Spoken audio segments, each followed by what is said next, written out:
Jumapili hii tarehe 21 mwezi huu wa 6, tunakualika kwenye ibada ya kujitenganisha na mikosi.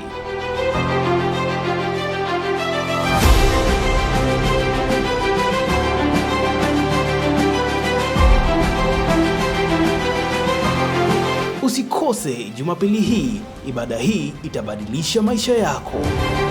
Familia.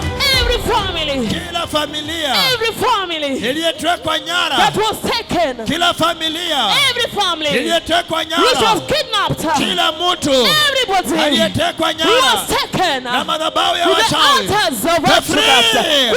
The free. The free. The free. The free. The free. The free. The free. In the name of Jesus. Basi mtazamaji wa runinga ya Tinga TV, niite Prophet Steve Juma, nimeokoka. Yesu ni Bwana.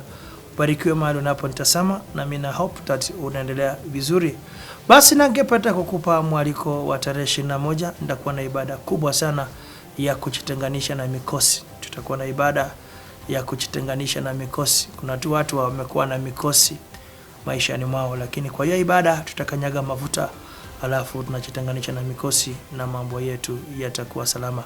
God bless you so much. Niite Prophet Steven Juma. Naye Mungu atakubariki, naye Mungu atakupa kibali. Usikose hiyo ibada ya kujitenganisha na mikosi. Ni mikosi gani na kuandama jamani?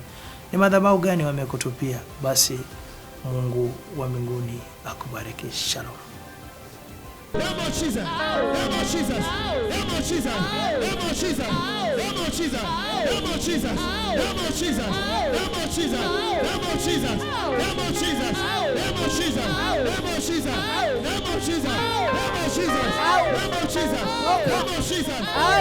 Kumbuka, kanisa lapatikana Komarok Stage 18, nyuma ya Ruby's Petrol Station, kando ya Accurate Schools.